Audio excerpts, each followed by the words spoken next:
Mbaniliza ku Future Tech once again, amanya Kazibwe Patrick. Tukomyewo ne part 4 eya HTML, basics of HTML.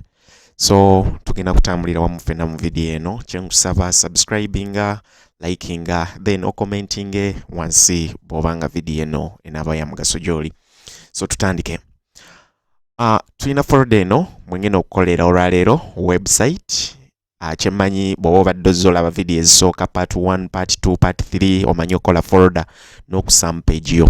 So ate obudde buno nsuubira wa installing Notepad++.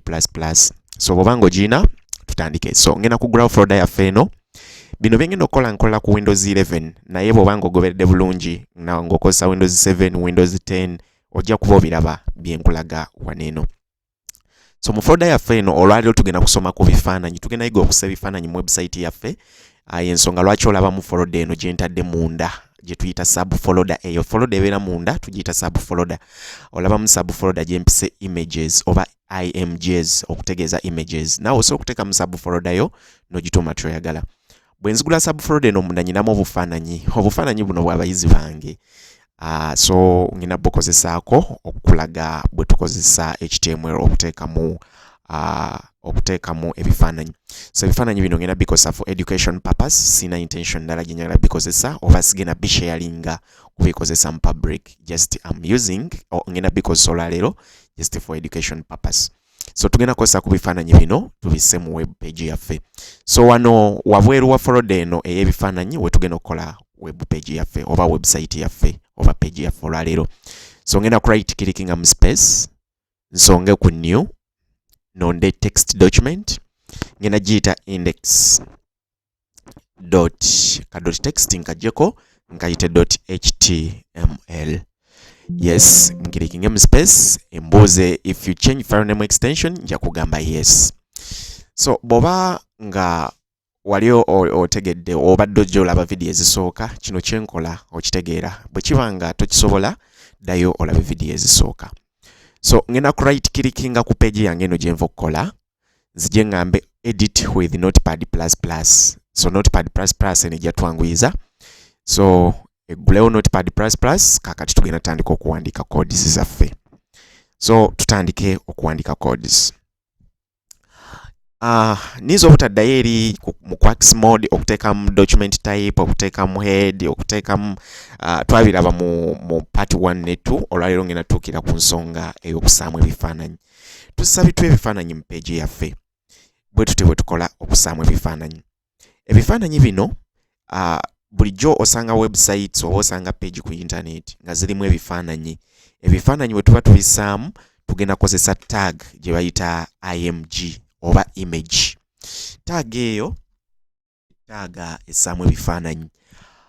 Bwe mba njogera ekigambo taaga nga tukitegeera ddayo labe part 3 oba part 2 eya video gye nasooka okukola. Tugenda kozesa tag eya image okuteekamu ebifaananyi. So image tag eno tugiteekamu era bwe tuba tugiggalawo tetwetaaga kugiggalawo nga tags endala bwe twalaba. Jjukira twalaba okuggalawo tag okozesa tag eyo less than ne slash. Naye no image tag tekyetaagisa. Just bw'omala ogiwandiika bw'omala okugiwandiika nti image n'ogisamu byonna by'ogisamu nanga bwe tugenda obbiraba n'oteekako greater than sign kimala. Eyo yo ne bw'otagiggala nga ziri tag endala. So kati nga maze okuwandiika image tag bwe ntyo kikyenzisaako. Kyengenda okuzzaako ngenda kuzzaako akagambo src oba kye tuyinza oyita source. Source kitegeeza ki? Ekifaananyi ekyo wawe kisangibwa. Image ye tag enkulu, src source kye kifaananyi ekyo kisangibwa. So ngenda gamba source equals ekifaananyi wengenda okisanga naye wengenda okisanga nga ntaddemu quotes. So mu quotes munda muno wano wengenda okussa erinnya ly'ekifaananyi oba ekifaananyi wekiri wennyini. So image tag bwetyo bwekola. Kati tuteekemu ekifaananyi then tulabe bwe kikola.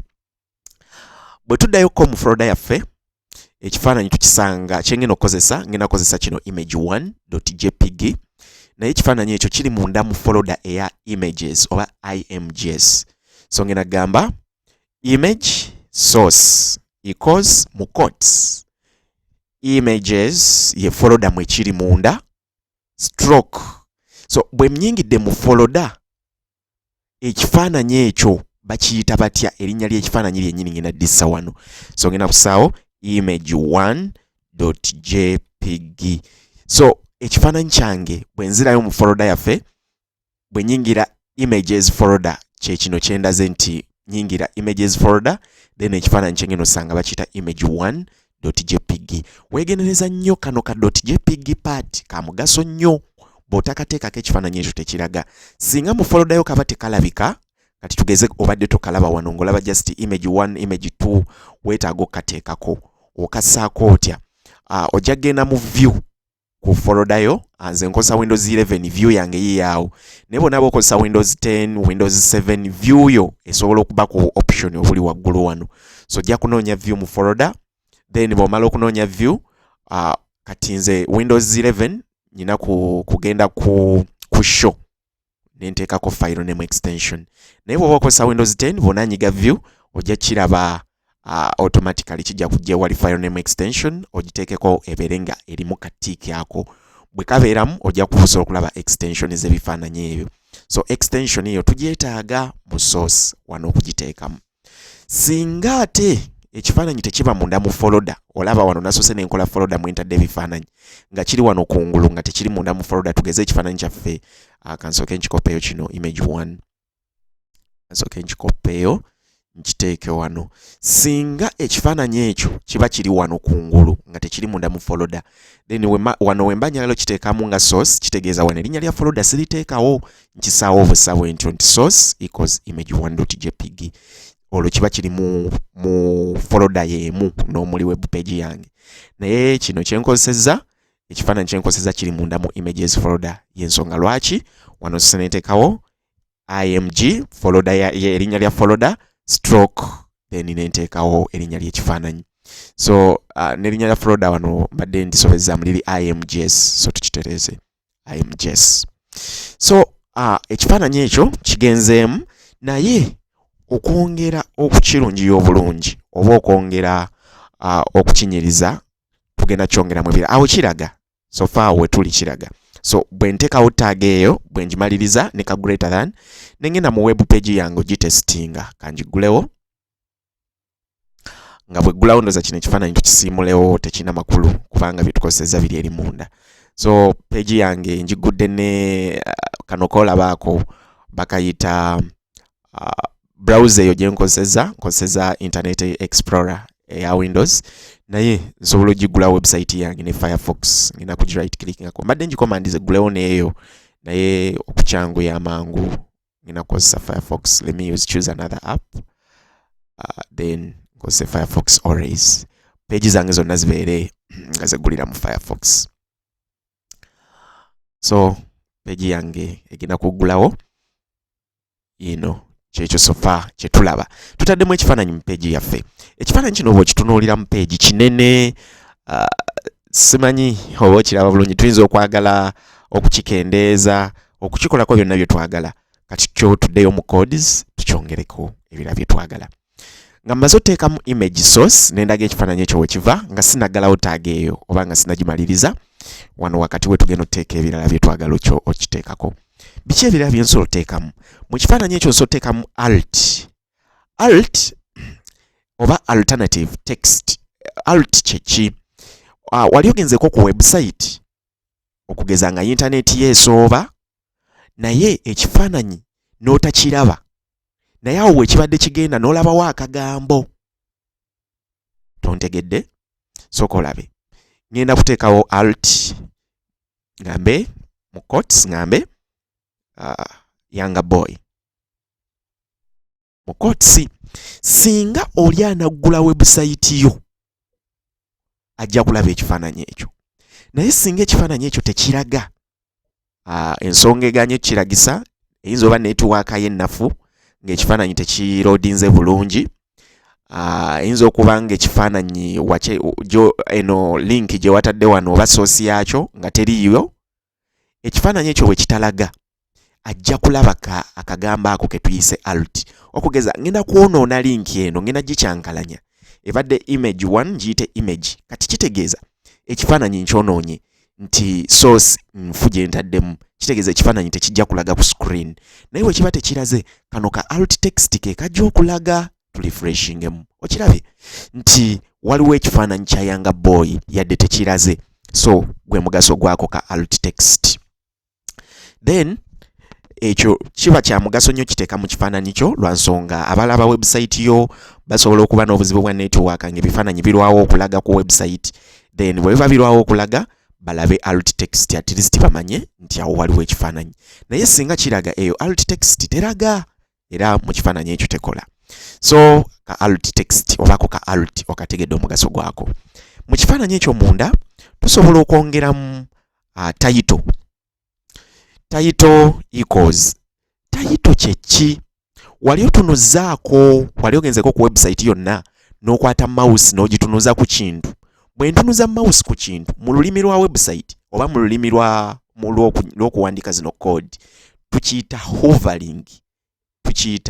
hovering kankiwandike wano wansi hovering so mu lulimi lwaffe olw'okuwandiika codes ekigambo ekikolwa ekyo tukiyita hovering okutunuza mouse ku kintu oba okoze hovering wali otunuzaako mouse ku kintu ku mouse okwo ne kwewandiika akagambo akakewandise ku mouse baba bakataddemu nga bayita mu title so mouse yaffe ogiraba tekuli kaliko era bwe ntunuza ku kifaananyi kino tekuli kaliko naye ate tugende title equals this is a boy so ekyo kyentadde mu title bwe nzija ne refreshinga ne ntunuza ku kifaananyi kyaffe okalabye akagambo akagenzeeko this is a boy ekigambo this tukikoze mistake akagambo ako kagenzeeko ku mouse yaffe lwa nsonga ekifaananyi twakiwadde title so otegedde omugaso gwa title otegedde omugaso gwa alt otegedde source mu kifaananyi jjukira nakugambye bw'oba okomye wano ku source ekifaananyi kiba kiraga naye buno bwe tubutaddemu okwongera okirungiya twongeremu so ngenda kunyiga line empya nzikirire ebirabyo ngenda okuteeka mu bitere wano wansi jjukira taaga yaffe kano ka greater than ke kagimaliriza so byonna bye ngenda okwongeramu wano ngenda kuba mbitadde munda mu taaga ya image tuyinayo ng'omaze okulaba alt omaze okulaba title tuyinayo width kyeki width bwe bugazi bw'ekifaananyi kyaffe so width equals so width wano ntegeeza ki obugazi bwakyo obugazi buno tusobola obupimira mu pixels kye tuyita pixels kakati kansooke nkunnyonnyole pixel okitegeere ekigambo pixel ekyo kino kansooke nkikunnyonnyole bulungi okitegeere then nzija okikozesa wano nga otegedde kyekitegeeza kanfuneyo wano ekifaananyi kimu mu folder yaffe ekyo kyennyini kino kyetukozeseza mu page yaffe kankibikkule ngenda kinyigako ngenda kidabo kirikingako kibikkulewo njagala otegeera ekigambo pixel kyeki ekifaananyi kino nga kiguddewo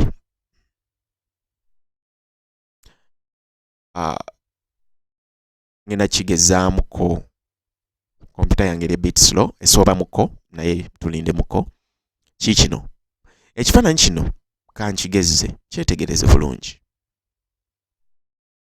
funye paati gyengeza simuba kinaavaayo kyenjagala okugezaako okulaga kyenjagala okugezaako okulaga mu kifaananyi kino kinaavaamu kambe nga akyeditinga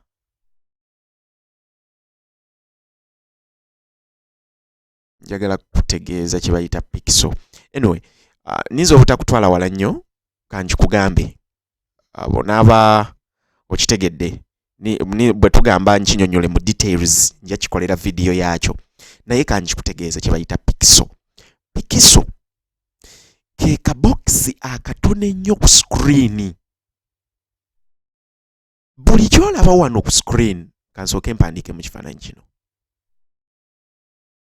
mpandiisemu ne inki wa blue oba kankozese ne ku muddugavu wano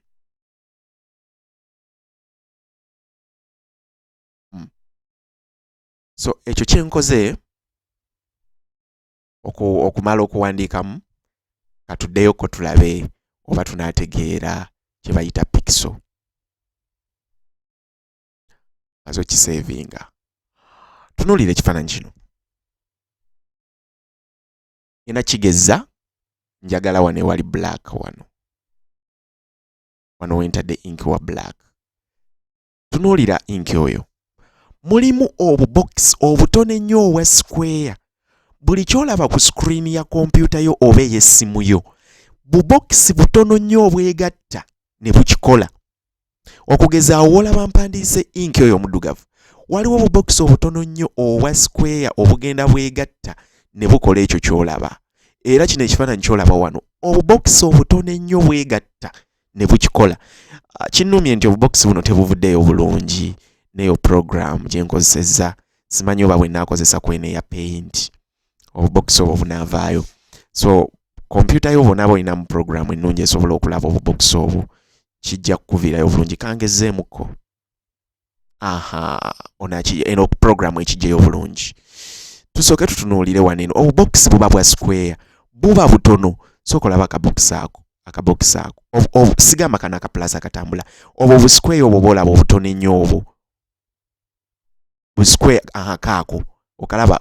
In fact bwe nkendeeza luno luplus olutambula, bwe ndukendeeza lufuuka akabox akatono. Era bwe nkanyigamu okugeza kanfune wano penso nenkateeka waawo nenkateeka naawo nsobola bogattagatta ne mbaako kyenkola. So obubox obwo bwe ngenda ngatta obutono obwo, so kati okalaba nkagasse bw'obwo ngenze mbugatta obubox obwo bwe tuyita pixel. Buli kyolaba ku screen okwo kabibe ebigambo kakibe ekifaananyi bikolebwa obubox obwo butono ennyo bwegatta ne bukola obubox obwo. So kakati kino kyolaba wano okuva wano tuuka wano wayinza okubaawo pixels. Sinza zibala, sinza kuga nti manya omuwendo, naye singa ozibala osobola okumanya obugazi bw'akantu kana kafaananyi ako. So kati n'ekifaananyi kyaffe kino kye tukoze, kino ekifaananyi kye tukubye kino kirimu obubox obutono ennyo obwegasse ne bukola obuwanvu bwakyo oba obugazi bwakyo, then waliyo n'obubox obwegasse ne bukola obuwanvu bwakyo. So ze pixels. Ekifaananyi kino njagala kumanya pixels meka ezikirimu. Ngenda ki right clickingako waneeno nzije nkirikinge ku properties. Bwe nkirikinga ku properties kigenda kuŋŋamba obubox obukikoze obutono. Kangende wano mu details. Bwe ngenda mu details kindaze nti kiyina dimensions, kiyina width obugazi bwakyo obubox obutono 830 pixels, ate obuwanvu bwakyo bulimu obubox 1067. Kyekifaananyi ekyo. Okirabye? So ezo ze pixel. Buli kyolaba ku screen kikolebwa obubox obutono. So na wano bwe njogera ku width tugenda teekamu obugazi bw'ekifaananyi oba ekifaananyi ekyo twagala kibeere kigazi bwenkana ki, twagala kitwale pixel mmeka ku screen yaffe. Ekifaananyi kino kiraba kigazi, batugambye wali kirimu pixels 830 wano okuva wano wekitandikira paka gye kikoma. Nituyinza okuba twagala tuzikendeeze kitwale pixels nga 5 oba 10. So tujja kujja no mu width equals 100 pixels. Pixel tukiwandika nga px.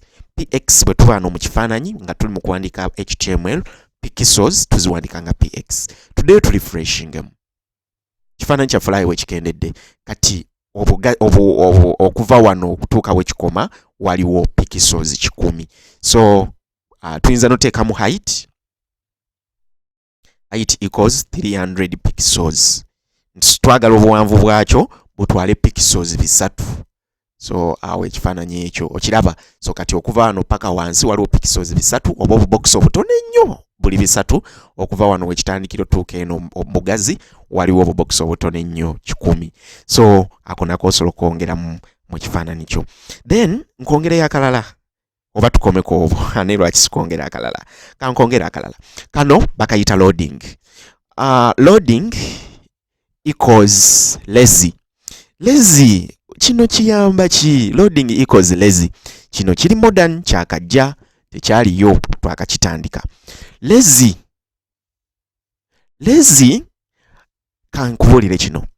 Bw'okola web page yo nga mulimu ebifaananyi bingi, web page eyo oli najja n'agikyalira ku ssimu ye oba ku kompyuta ye etwala obudde bungi okuloadinga oba etwala obudde bungi oli okulaba ebifaananyi ebyo, era erwawo nga yeetoloola wano waggulu obanga econnectinga kubanga ina okusooka neeteekamu ebifaananyi ebyo byonna ne bwakkirira wansi ng'ekifaananyi ekisemba asobole okuba nga akiraba. So kimutwalira obudde bungi oli okubikkula peegi yeeyo eba ezitowa ebifaananyi bibaamu bingi.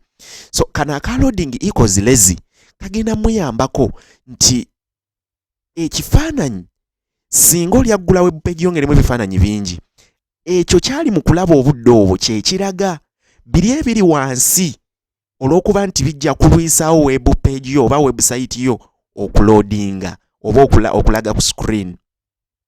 Esooka n'ebyesonyiwa neereeta bino byokka ebiri user waali mu kulaba. Singa scrolling oba singa akkirira wansi mu website yo nabiri ebyabadde biruddewo ku scrollinga olwo nabyo nga biryoka byeraga. So mbufunze eyo lazy emuyambako okwanguya page yo okuloadinga obulungi. So yakajja naye nga ya mugaso bwetyo. So eyo ye tag eteekamu ebifaananyi mu website yaffe. Nja kusaba okigezeeko oteeke ebifaananyi mu website yo. Weebale nnyo okuba nga okyagoberedde paka wano we tuli. Oyize okussa ebifaananyi mu web page yo era tugenda kusaamuko ku bifaananyi bino byonna bye nnyina wano eno tugenda kubisaamu ffenna. So kansooke nsiimulewo kodi zino naye bw'oba okyazeetaaga ziizo kanzi commenting. Bw'obanga tomanyi kye tuyita comment dayo mu part eyasooka oba eyokubiri ojja kulaba kye tuyita comment. Ngenda zicommentinga so that tezisobola tebazinterpretinga nga codes era bwengenda ne refreshinga ekifaananyi kijja kubula lwansonga zino codes nzifudde comment. So bw'oba oyagala okuyiga commentinga dayo olabe part 1 ne part 2 mwekiri. So tuseemu ebifaananyi ffenna. Image ako akategedde. Source gye kiva equals ebifaananyi byange biri mu images folder. Ngenda kuteekamu ekifaananyi kyempise image2.jpg. So sigenda kuteekako alt. Ngenda gamba width equals 100 pixels. Ekyo ekifaananyi kimu. Ngenda kusaamu n'ekifaananyi ekirala. Image source equals image3.jpg. Width equals 100 pixels. So kantekemu ebifaananyi bibiri tugende tutestingemu mu page yaffe sofa ekyo kye tulina kitwogerako. So weebale nnyo okuba nga okyagoberedde okutuuka wano we tuli. Katweyongereyo n'akalala ke tugenda okuyiga olwaleero. Oyiza okusaamu ebifaananyi weebale kaakati tugende kukiddako. Ekyo nga kiwedde ngenda kwogerako ku tables. Let me comment. Tugenda kwogerako ku tables. Ndoze ekyo bwe nkyogera tables okimanyi wali ogenzeeko mu page oba mu website n'olaba table tuzikozesa okutereka ebintu ebyenjawulo. Oyinza okuba oyagala tereka price list oba emiwendo, oyinza okuba olina byeyagala otereka. So kati twogereko ku tables olwaleero. Tables tuzikola tutya? Kodi zino eza images zigenda zisiimula katukire wano wansi.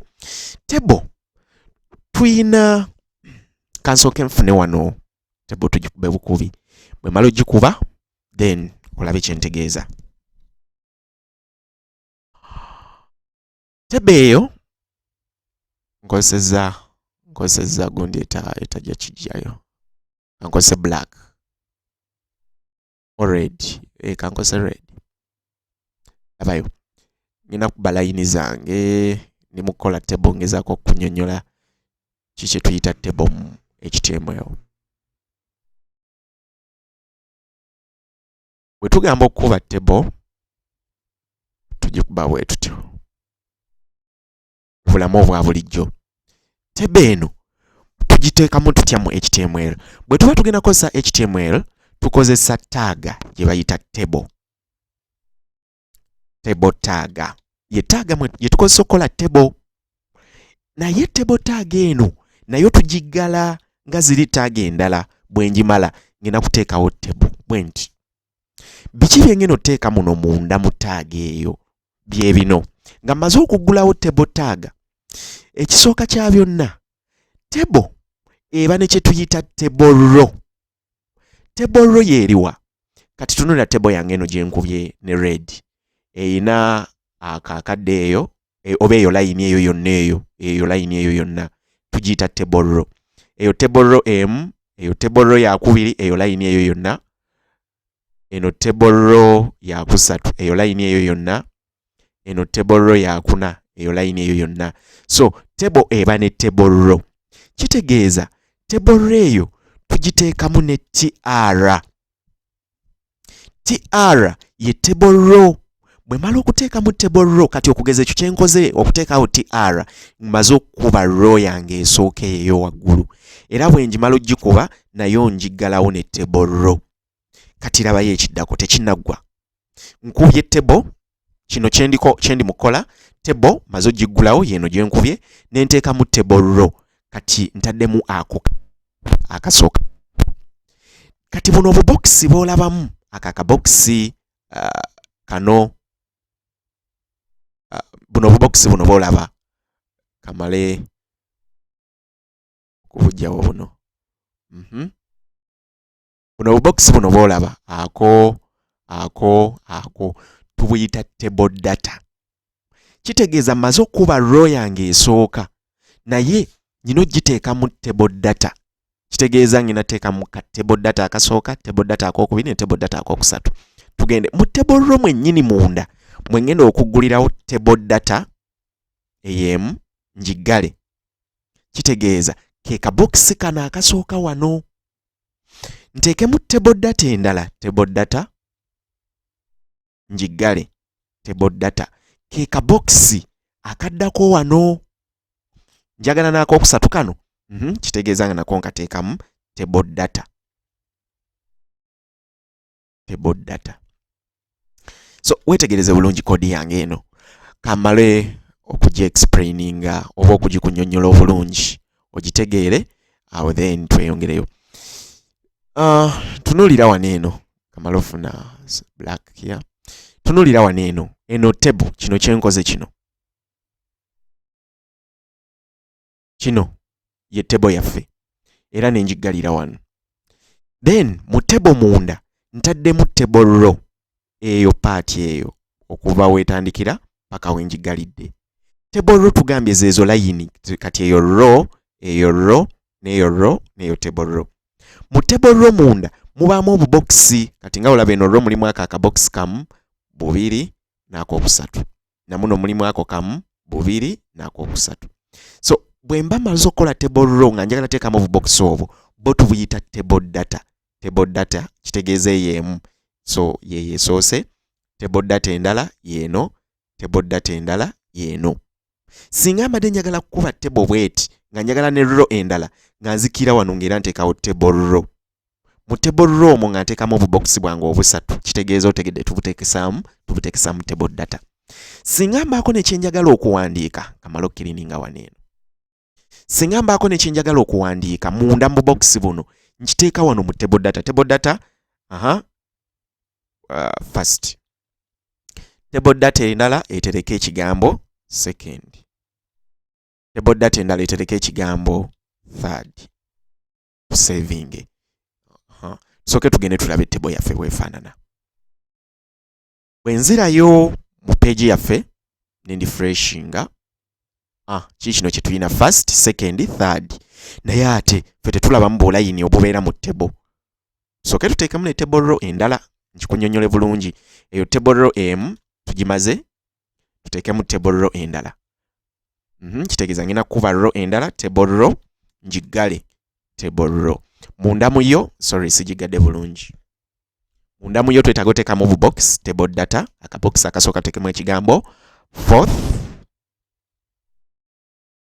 tukaggale akaboxi, then tuggale akabox, tuteekemu akabox akala table data, fifth, tukaggale, tuteekemu akabox akalala table data, sixth, tukaggale.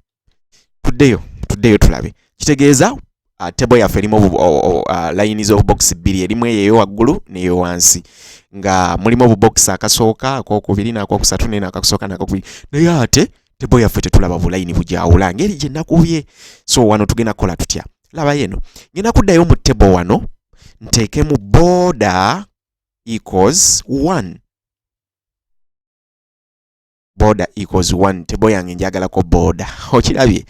Yeah. So table yaffe tujja kwongera ogidesigning eyongera okunyirira nga tutandise kye bayita CSS. Kye nkusaba subscribinga bw'oba oyagala okuyiga CSS. Tugenda tunula ku bintu bino HTML, tugenda tunula ku CSS, tugenda kutunula ku JavaScript, tugenda kutunula ne ku PHP. Tugenda kola web page eri complete ngeli tulina kye tuyita client ne server side. Mbufunze ogenda kufuuka full stack developer. Gwomuntu azimba web page ngeri complete obeera kye tuyita full stack developer. So fa kino kye tukola obudde buno kino kyoli mu kuyiga HTML obogize obeera kye tuyita front end developer. Ebigambo ebyo bibiri ojja bitegera maaso eyo. Tulina kye tuyita front end ne back end. So byonna bw'obigatta ng'osobola bikola obeera full stack. So oba oyagala ofuuka full stack subscribinga then onyige kade bwe nteekayo video ogimanye bakubulire nti ntaddeyo video. So table zaffe ezo eyo table bwetyo bwe tugikoze ntaddeko border equals 1 okusobola ogiwa borders ezo z'olabye. Njogedde ku TD ne TR naye ate tulinayo ne ke tuyita TH. TH ye table heading. Kati nga olaba wano nsobola okwagala okuteekawo heading ku table yange nti kati nga olaba kano first, second, third nsobola okwagala bufuuke heading. So kitegeeza mu kifo kye kimu kye nkola naye mu kifo ky'okukolawo TD ku luno nteekawo TH. TH kitegeeza table heading naye ekola kye kimu ne TD kye yandikoze naye kati ekyo tukikozesa ku ezo ku table row esooka waggulu kyandibadde kirungi mu kifo ky'oteekamu TD ng'omaze okukola table row eyesookera ddala. Kyandibadde kirungi mu kifo ky'ogiyita zino ez'omunda mu box bw'omunda mu kifo ky'obuyita TD n'obuyita TH naye ekikola kye kimu naye ekyenjawulo okiraba nti zino okumanya heading nkwafumukko zikuttemu okusinga ku table data. So eyo ye table yaffe tujja kulaba bwe tugidesigninga ne tugiteekamu obukodyo n'enyirira. So ngenako mu olwaleero wano nkwebaza okuba nga olabye okutuuka wano tulabagane mu part 5. Part 5 tugenda kwogera ku biki? Part 5 tugenda kwogera ku form, ogenda yiga okukola form. Part 5 tugenda yiga okukola gondi twalaba lists twaziraba. So mu part 5 tugenda yiga okwogera ku form, tugenda kukola kye tuyita meta. Ogenda yiga meta. Obadde okimanyi nti mu web page tulina mu kye tuyita meta. Part 5 subscribinga nyiga akade part 5 ejja. Webale nnyo okulaba. Amannya nze Kazibwe Patrick. Ngenda teeka enamba y'essimu yange mu bio mu description ya video eno. Nteekeyo ne link ya WhatsApp eya group yaffe gye bayita web development. Bw'obanga olina ky'oyagala okubuuza obanga olina waakawo gw'okoze ng'oyagala kulaba kumuyitamu tulabe w'otuuse osobola okujoininga group eyo ne tutambulira wamu.